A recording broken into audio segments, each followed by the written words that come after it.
नमस्कार, prime news देख रहे हैं आप। मैं हूं आपके साथ प्रीति राय। बुलेटिन की शुरुआत करेंगे 2000 के नोट बदलने का। 19 मई को एक बड़ा फैसला लिया जिसमें आरबीआई ने 2000 के नोटों को सर्कुलेशन से बाहर करने का फैसला लिया। आपको बता दें कि इस दौरान 30 सितंबर तक 2000 के नोट बदले जाएंगे। आपको बता दें कि देश भर के बैंकों में 2000 के नोट बदले जा रहे हैं। तो बड़ी खबर आपको बता दें, आरबीआई ने बीते दिनों 19 मई की देर शाम एक बड़ा फैसला लिया और साथ ही नोटिफिकेशन जारी करते हुए सभी को सूचित किया गया कि अब 2000 के नोट सर्कुलेशन से बाहर रहेंगे। हालांकि 4 महीने का समय भी दिया गया, 4 महीने तक ये लीगल टेंडर में रहेंगे। 23 मई से यानी बीते दिन से नोटों को बदलने का सिलसिला शुरू हो चुका है और 30 सितंबर 2023 तक नोटों को बदलने की प्रक्रिया जारी रहने वाली है। और ऐसे में बीते दिनों आरबीआई के गवर्नर शक्तिकांत दास की तरफ से भी कहा गया कि 4 महीने का समय आम लोगों के पास है और ऐसे में हड़बड़ी करने की जरूरत नहीं है। हालांकि कुछ चीजें यहाँ पर समझने की जरूरत है। लोगों में भ्रम भी पैदा हो रहा है कि क्या अचानक से 2000 के नोट यूं ही बंद हो जाएंगे। तो दरअसल आरबीआई की तरफ से साफ तौर पर कहा गया है कि नोट बंद नहीं हो रहे हैं। जिस मकसद से नोट को बाजार में लाया गया था और जितने नोटों को छापा गया था, जो आंकड़े आरबीआई की तरफ से दिए गए हैं, वो मकसद पूरा हो चुका है। और ऐसे में बीते कई सालों से 3-4 सालों से 2000 के नोट की नई प्रिंटिंग नहीं हुई है। तो ऐसे में कहीं ना कहीं भ्रष्टाचार को लेकर एक बार फिर से, और साथ ही जिन तमाम मुद्दों को देखते हुए 2016 में भी नोटबंदी की गई थी, उन्हीं प्रक्रियाओं को देखते हुए एक बार फिर आरबीआई की तरफ से ये फैसला लिया गया है। तो 30 सितंबर 2023 तक नोटों को बदलने की प्रक्रिया जारी रहने वाली है। 23 मई से नोटों को बदलने का सिलसिला शुरू हो चुका है और आज दूसरा दिन है। बैंकों में लोग जा रहे हैं और नोटों को बदल रहे हैं। हालांकि बैंक की तरफ से भी कुछ खास व्यवस्था की गई है, चूंकि बैंकों का कामकाज और साथ ही जो रोजमर्रा के कामकाज होते हैं वो प्रभावित ना हो, इसे देखते हुए अलग से काउंटर भी बनाए गए हैं। इसके अलावा किसी भी नज़दीकी बैंक में आप जाकर नोटों को बदलवा सकते हैं। साथ ही इसके अलावा एक बार में 2000 के 10 नोट, यानी एक बार में आप 20,000 के ही नोट एक्सचेंज करा सकते हैं। तो ये कुछ ऐसे बड़े फैसले आरबीआई की तरफ से लिए गए हैं। आपको बता दें 19 मई को आरबीआई ने ये बड़ा फैसला लिया था कि 2000 के नोट अब सर्कुलेशन से बाहर होंगे। अब नोटों को बदलने का भी सिलसिला शुरू हो चुका है।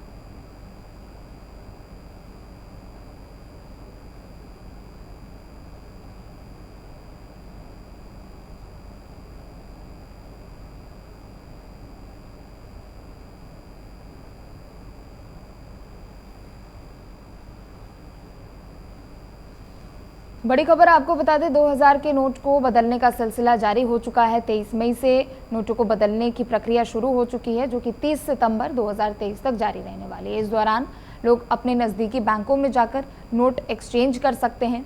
एक बार में सिर्फ 2000 के 10 नोट यानी 20,000 के ही नोट एक्सचेंज कर सकते हैं।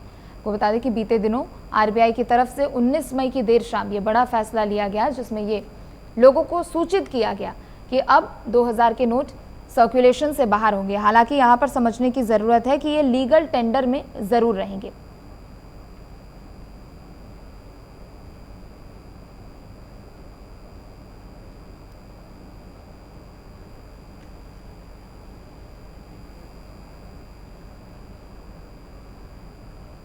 तो चलिए खबर पर और भी अधिक जानकारी के लिए दो अलग अलग संवाददाता हमारे साथ जुड़ चुके हैं। अरविंद गौतम बांदा से जुड़ चुके हैं और संजय हमारे साथ प्रयागराज से जुड़ चुके हैं। अरविंद, सबसे पहले आपका रुख करते हुए, कल से नोटों के बदलने का सिलसिला शुरू हो चुका है, प्रक्रिया शुरू हो चुका है और ऐसे में आज दूसरा दिन है। क्या चीजें पहले दिन देखने को मिली और क्या व्यवस्थाएं भी बैंकों में खास तौर पर देखने को मिली? जी प्रीति, मैं आपको बता दूं कि अगर कल की बात करें तो कल प्राइम न्यूज ने ग्राउंड जीरो पर जाकर के 3 बैंकों का निरीक्षण किया था। हालांकि उस दौरान एसबीआई प्रमुख बैंक के शाखा के जो मैनेजर हैं एसके श्रीवास्तव, उन्होंने बताया कि जिस तरह नोटबंदी की गई है 2000 के नोटों को लेकर के, तो एक अलग काउंटर जो है बैंक में बनाया गया। हालांकि जिला मजिस्ट्रेट दुर्गा शक्ति नागपाल ने बांदा के 5 बैंकों में अलग अलग जाकर के वहां निरीक्षण किया है। लोग लाइन लगा करके अपने नोटों को जमा कर रहे हैं। जिस तरह 2000 का नोट अचानक बाजार से गायब हो गया था, अब वो धीरे धीरे बैंकों में पहुंचता हुआ नजर आ रहा है। कल हमने देर रात आम लोगों से भी जानकारी ली, तो आम लोगों ने यही बताया प्राइम न्यूज के जरिए कि 4 महीने का समय दिया गया है और ये 4 महीने का समय पर्याप्त समय है, इसमें कोई किसी तरह का कंफ्यूजन नहीं है। तो लोग धीरे धीरे जा रहे हैं और अपने नोटों को जमा कर रहे हैं। किसी भी बैंक में आप चले जाइए, वहां जाकर के आप एक्सचेंज भी करा सकते हैं। अगर आपको अपने अकाउंट में जमा करना है तो आप अकाउंट में भी जमा कर सकते हैं। तो बैंक की तरफ से पूरी तरह से जो है सुविधाएं दी गई हैं ताकि उनके ग्राहकों को किसी तरह की कोई समस्या ना हो। लेकिन अब बात सवाल उठता है आम बाजार की। तो आम बाजार में 2000 के नोट का प्रचलन जो है दुकानदारों ने पूरी तरह से बंद कर दिया है और वो सीधे 500 का नोट ले रहे हैं। 2000 के नोट पे किसी तरह का कोई सौदा नहीं दे रहे, वो सिर्फ ग्राहकों को ये कह रहे हैं कि ये नोट आप जाकर के सीधे बैंक में जमा करिए, क्योंकि हम लोगों ने भी बैंक में ही जाकर के जमा किया है, तो हम लोग आपका 2000 का नोट नहीं लेंगे। इस तरह की थोड़ी मोड़ी समस्याएं जरूर आ रही हैं, लेकिन इन समस्याओं का समाधान जो है बैंक ने निकाल रखा है। अपने हर बैंकों में 1 या 2 काउंटर लगा रखे हैं ताकि लोगों को पैसा जमा करने में किसी तरह की कोई परेशानी ना हो। प्रीति, बिल्कुल ठीक है अरविंद, मैं लौटूंगी आपके पास। संजय का रुख कर लेंगे। संजय, देखिए आज चूंकि दूसरा दिन है, नोटों को बदलने का सिलसिला शुरू हो चुका है, कैसी तस्वीरें प्रयागराज में देखने को मिली? देखिए प्रीति जी, आपको बता दें, अगर हम बात करें तो नोटबंदी का ये दूसरा नोटबंदी का दौर है, जो कि 2016 में एक नोटबंदी हुई थी जो हड़बड़ा थी। लेकिन ये अगर हम इसकी बात करें 2000 नोटों के बदलने की, तो ये दूसरी नोटबंदी में काफी समय है, पर्याप्त समय है। आरबीआई की तरफ से ये समय भी दे दिया गया कि लोगों में जागरूकता रहे, किसी तरीके से हड़बड़ाहट ना रहे कि वो कोई ऐसी घटना को करें। लेकिन जिस तरीके से आज दूसरा दिन है नोट बदलने का, तो जो छोटे व्यापारी हैं उनके लिए थोड़ी दिक्कत हो रही है। वो जो नोट रखे थे, जो मार्केट से पूरी तरीके से 2000 की नोट बंद हो गई थी, लेकिन जब इसका समय बदलने का आया उससे पहले कुछ नोटें मार्केट में दिखना शुरू हुई। लेकिन अब छोटे व्यापारी वो धीरे धीरे पहुंच करके बैंक में पहुंच रहे हैं और वो नोट को बदल रहे हैं या अपने अकाउंट में ट्रांसफर करें। लेकिन बड़े व्यापारियों की जो बात करें या बड़े जमींदार जो है, जो बड़े पैसे वाले थे, तो उनकी जो तमाम तरीके की जो गड्डी थी, जो बड़े पैसे थे, तो उसमें एक प्रोफार्मा है, उसको भरने के बाद ही पूरी तरीके से केवाईसी करने के बाद ही उनकी नोट को लिया जा रहा है। अगर यहाँ पे बात करें हम छोटे लोगों की, तो 20,000 रुपए तक यानी कि 10 नोट हम जमा कर सकते हैं बिना किसी केवाईसी के। उनकी जो केवाईसी बैंक में की गई है उसी के आधार पे एक्सचेंज किया जा रहा है। तो ऐसे में कोई दिक्कतों का सामना नहीं करना पड़ रहा। हर एक तरीके से लोगों को जागरूक किया जा रहा है। बैंकों में भी किसी ऐसी तरीके से भीड़ नहीं लग रही है। हालांकि अब दिक्कतें तो हैं लोगों के अंदर, जो छुपा के रखे थे नोट, उस दौरान भी लोगों को पास जो पैसे थे, तो मन में मानसिकताएं लोगों की ये है कि अब फिर से पैसा उजागर होगा, एक दूसरे के बीच में ये जानकारियां जाएगी, कितने पैसे, इतने नोटें 2000 की मार्केट में डंप हुई थी, रखी हुई थी, जो मार्केट से पूरी तरीके से गायब हो गई थी। तो कहीं ना कहीं लोगों के मन में आशंकाएं आती हैं, लेकिन किसी भी तरीके से असुविधा नहीं हो रही है। वो अपने नोट को आराम से एक्सचेंज कर सकते हैं, बदल सकते हैं। फिलहाल ये मार्केट में नोट बंद हो रहे हैं, लेकिन एक्सचेंज करने के बाद उस दौरान भी बंद हुई थी नोट, जो दूसरी नोट आई 2000 की नोट, तो दूसरी नोटबंदी हम कह सकते हैं। तो ऐसे में लोग धीरे धीरे पहुंच रहे हैं और लंबा समय है, 4 महीने तक का, 30 सितंबर तक जमा होगा। तो कहीं ना कहीं लोग आराम से बिना हड़बड़ाहट के, बिना लाइन लगाए, जो 3-3 घंटे धूप में लाइन लगाए करते थे और सर्वर बिजी हो जाया करता है, तमाम तरीके की असुविधाएं होती थी। इसमें किसी भी तरीके से असुविधा नहीं देखना मिलेगा। फिलहाल ही आराम से लोग अपना नोट को एक्सचेंज कर सकते हैं। प्रीति, ठीक है संजय, अरविंद का रुख करेंगे। अरविंद, चूंकि देखिए एक बार फिर से वही तस्वीरें देखने को मिल रही है जो 2016 में देखने को मिली थी। बैंकों के बाहर लंबी लंबी कतारें देखने को मिल रही है, लेकिन यहाँ पर जब 2000 के नोट को सर्कुलेशन से बाहर करने का फैसला लिया गया तो लोगों में थोड़ी राहत इस बात को लेकर जरूर थी कि 4 महीने का समय उन्हें दिया गया है, रातों रात इसे बंद नहीं किया गया। जी प्रीति, आपने बहुत सही सवाल किया है। मैं बता दूं प्राइम न्यूज के दर्शकों को और प्रदेश और देशवासियों के लिए कि इस समय जो वक्त दिया गया है वो 4 महीने का समय पर्याप्त है। लेकिन जब 2016 में अचानक नोटबंदी हुई थी, उसमें समस्या ये आ गई थी कि 500 और 1000 के नोट पूरी तरह से ऑन स्पॉट बंद कर दिए गए थे। ज्यादातर मध्यम वर्गीय और गरीब लोगों के पास में जो है 500 और 1000 के नोट हुआ करते थे। 2016 में किस तरह जो है लोग लाइन लगा करके अपना नोट जमा करने के लिए बैंकों में जाते थे और बैंकों में जा करके लाइन लगाते थे। देखा भी गया है अक्सर कि लोग जो है पुलिस उनको मारते हुए भी दिखाई दी। यहाँ तक कि फतेहपुर, हमीरपुर, झांसी, महोबा, चित्रकूट, उन सभी जगहों को लेकर के जो है लोग जो है काफी परेशान थे। लेकिन अब 2023 का मामला है और 2023 में ये फैसला आरबीआई ने लिया है और आरबीआई ने 4 महीने का पर्याप्त समय दिया है। और धीरे धीरे अब ये समस्या केवल पशुधनाढ़ लोगों के लिए होंगी। मध्यम वर्गीय और निम्न वर्गीय और गरीब वर्ग के लोगों को बैंक में लाइन नहीं लगाना पड़ेगा। तो हम कह सकते हैं कि जो ये काला धन है, अब ये काला धन निकलने की बारी आ रही है। हालांकि 30 सितंबर के बाद अगर 2000 के नोट किसी के घर में या किसी के यहाँ डंप पाए जाते हैं तो वो पूरी तरह से अवैध होंगे। तो हम कह सकते हैं कि ये बहुत बड़ा फैसला जो है केंद्र सरकार ने लिया है, जिससे कि काला धन बाहर निकल करके आ जाए और 2024 में ये धन कहीं उस चुनाव में प्रयोग ना हो पाए, इसके लिए बहुत बड़ा फैसला लिया गया है और ये फैसला सराहनीय बताया जा रहा है। आम लोगों में भी काफी खुशी है कि बड़े नोट अगर बंद हो जाएंगे तो उससे कई समस्याएं होती हैं। अगर हम छोटे मोटी चीजें लेने बाजार में जाते हैं तो लोग जो है कहते हैं कि इसका जो है टूटा लेकर के आइए तब हम आपको सामान देंगे। तो हम कह सकते हैं कि आम लोगों में बहुत अच्छा जो है ये फैसला जा रहा है, निर्णय जा रहा है। चलिए ठीक है, आप दोनों का बहुत बहुत शुक्रिया तमाम जानकारी हम तक पहुंचाने के लिए। तो देखिए, नोटों को बदलने का सिलसिला शुरू हो चुका है और आज ऐसे में दूसरा दिन है और 4 महीने का अतिरिक्त समय भी लोगों के पास अब शेष है। आगे बढ़ेंगे। मई के शुरुआत में जहां बारिश की बूंदों से राहत मिल रही थी, तो वहीं मई के बीच गर्मी इतनी ज्यादा हो रही है कि लोगों का मानना है कि आसमान से आग के गोले बरस रहे हैं। तो वहीं उत्तर प्रदेश के कई जिलों के लिए मौसम विभाग ने बीते दिनों अलर्ट भी जारी किया था। मौसम विभाग की तरफ से हालांकि कुछ हिस्सों के लिए राहत भरी खबर जरूर थी, कुछ हिस्सों में बारिश की संभावना जरूर जताई गई थी, लेकिन फिलहाल जिस तरीके की गर्मी देखी जा रही है उससे यही कह पाना अभी तक मुमकिन हो पा रहा है कि अभी लोगों को अगले कुछ दिनों तक गर्मी से राहत नहीं मिलने वाली है। तो दिल्ली एनसीआर में भी, या फिर उत्तर प्रदेश के और कई जिलों की बात कर लेते हैं, या उत्तर भारत के कई और राज्यों की बात कर लेते हैं, सभी जगहों पर भीषण गर्मी देखने को मिल रही है। साथ ही हालांकि समय समय पर अलर्ट जारी किया जा रहा है, लोगों से एहतियात बरतने के लिए कहा जा रहा है, लेकिन बावजूद इसके गर्मी का प्रकोप और गर्मी से बचाव के लिए जो लोग एहतियात बरत रहे हैं उसके लिए भी अलर्ट जारी किया गया है। तो मौसम विभाग ने हालांकि बीते दिनों दिल्ली और साथ ही साथ एनसीआर के कुछ इलाकों के लिए बारिश की संभावना जरूर जताई थी, लेकिन ऐसे में फिलहाल जो मौसम बना हुआ है उस हिसाब से लोगों को अगले कुछ दिनों तक गर्मी से राहत मिलती हुई नजर नहीं आ रहा।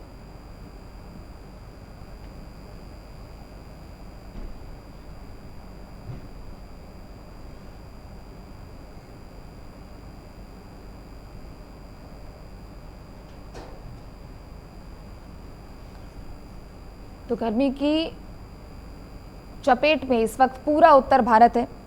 हालांकि जब मई महीने की शुरुआत हुई थी तब बेशक कुछ जगहों पर बारिश देखने को मिल रही थी, कुछ जगहों पर हालांकि उतनी ज़्यादा गर्मी उस वक्त नहीं थी, लेकिन जैसे जैसे दिन आगे गुजरता गया गर्मी का प्रकोप भी देखने को मिला। जहां एक तरफ गर्मी की शुरुआत ही बारिश के साथ हुई थी, हालांकि लोगों की तरफ से ये उम्मीद भी जताई जा रही थी कि शायद इस बार गर्मी ज़्यादा नहीं पड़ने वाली है, लेकिन कुछ दिनों बाद ही इस तरीके से तापमान में अचानक से वृद्धि हो गई कि लोगों का मन भी ये देखकर बदल गया। और ये कहना कहीं से भी गलत नहीं है कि जिस तरीके से गर्मी बहुत ज़्यादा हो रही है उसे देखते हुए मौसम विभाग ने हर चीज़ों को देखते हुए अलर्ट जारी किया है, चाहे लू चलने की बात हो या फिर गर्मी को लेकर जो एहतियात बरतने चाहिए उसे लेकर। और ना सिर्फ मौसम विभाग बल्कि डॉक्टरों द्वारा, अस्पतालों द्वारा भी लोगों से एहतियात बरतने के लिए कहा जा रहा है। साथ ही जो लोग हर रोज़ ट्रैवल करते हैं या कामकाज के लिए बाहर जाते हैं उनके लिए भी गाइडलाइंस जारी किया गया है और उनके लिए भी कुछ सहूलियत हो उसे देखते हुए भी एहतियात बरतने के लिए कहा जा रहा है।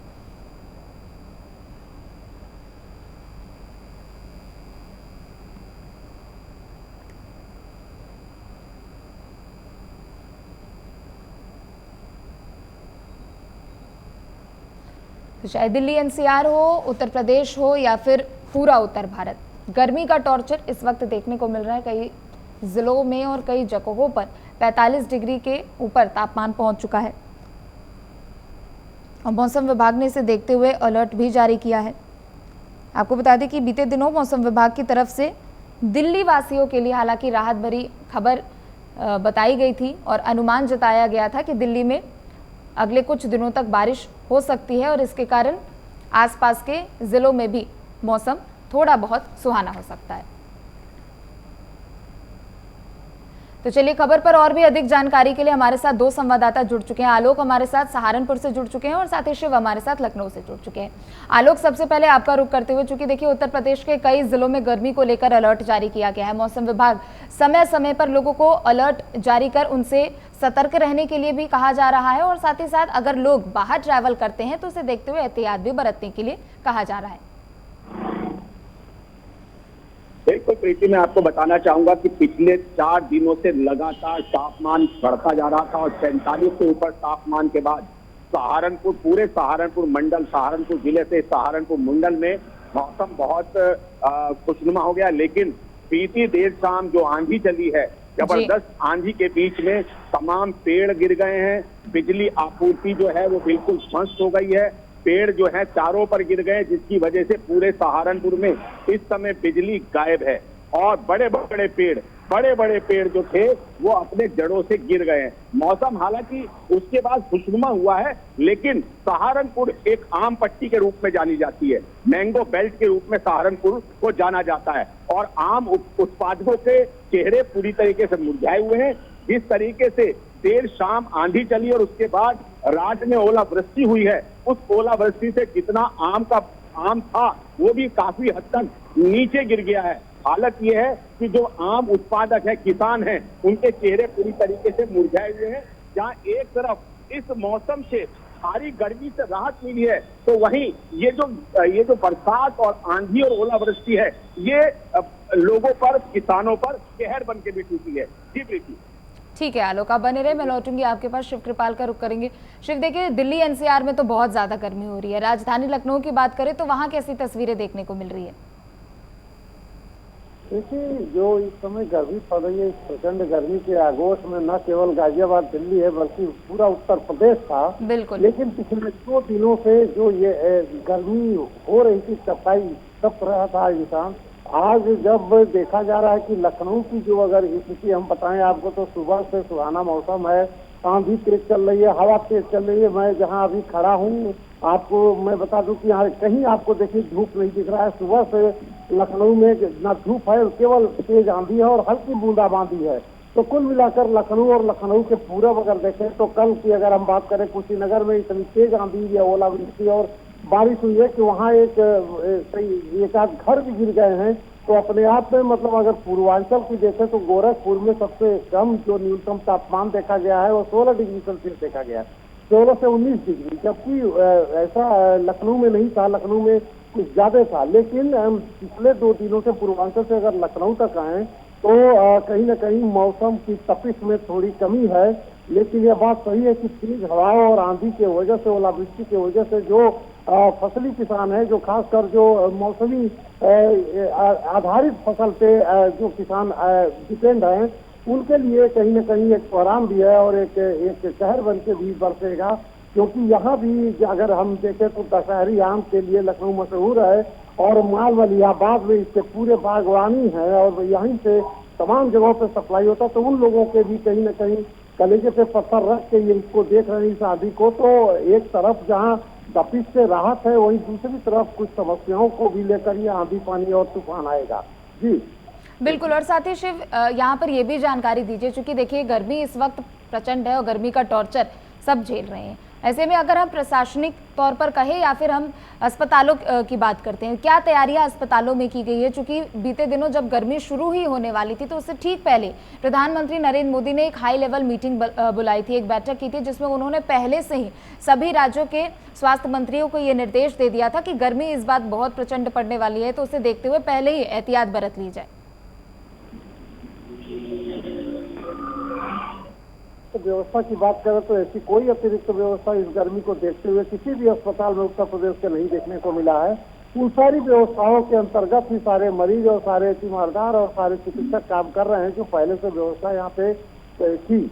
अब ये जरूर है कि कहीं कहीं पे कुछ जो तीमारदारों के लिए एक ऊपर से कुछ डाल दिया गया है ताकि वहाँ छांव रहे, और पानी की एक व्यवस्था है जो पानी मतलब लगातार वहाँ आबादित गति से आ रही है, पानी लोग पी रहे हैं। इसके अलावा ऐसी कोई व्यवस्था नहीं अतिरिक्त रूप से की गई है जिससे कि ये कहा जा सके कि प्रचंड गर्मी को देखते हुए और प्रधानमंत्री की सलाह मानते हुए कोई भी राज्य का कोई मंत्री या अधिकारी कुछ ऐसी व्यवस्था कर दिया हो जिससे तीमारदार और जो मरीज आते हैं उनके लिए कुछ अतिरिक्त अलग से व्यवस्था हो गई हो। सारे लोग उन्हीं व्यवस्थाओं के अनुरूप चल रहे हैं जो व्यवस्थाएं चली आ रही हैं।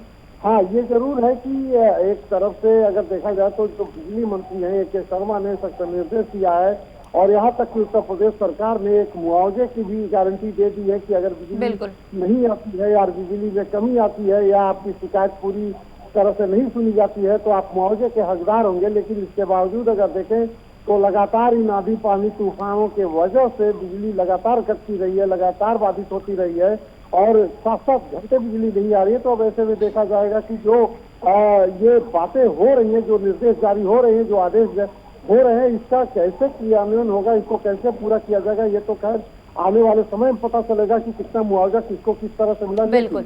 ये तय है कि आंधी पानी तूफान की वजह से जो बारिश के अभी आसार हैं और ये माना जा रहा है कि आने वाले समय में 1-2 दिन में हल्की बारिश नहीं बल्कि ठीक ठाक बारिश भी होगी और तूफान भी आएगा, क्योंकि पश्चिमी विक्षोभ का एक दबाव बन रहा है और उस पश्चिमी विक्षोभ के कारण यह बारिश जरूर होनी तय है।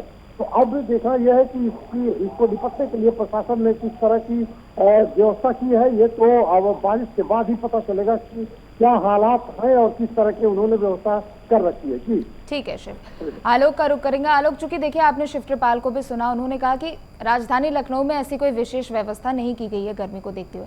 सहारनपुर की बात करते हैं, क्या वहां पर जिला अस्पतालों में भीषण गर्मी को देखते हुए कुछ व्यवस्थाएं की गई है और साथ ही क्या एहतियात भी लोगों को बरतने के लिए कहा जा रहा है? देखिए प्रीति, मैं आपको बताऊं कि जहां तक गर्मी, प्रचंड गर्मी जो पिछले 5-7 दिन से पड़ रही थी पूरे प्रदेश में, पूरे उत्तर प्रदेश में और यहाँ तक कि उत्तराखंड जो हमारे पड़ोसी राज्य है वो जो बिल्कुल ठंड के लिए माना जाए, ठंडक के लिए माना जाए, वहां भी प्रचंड गर्मी पड़ी है।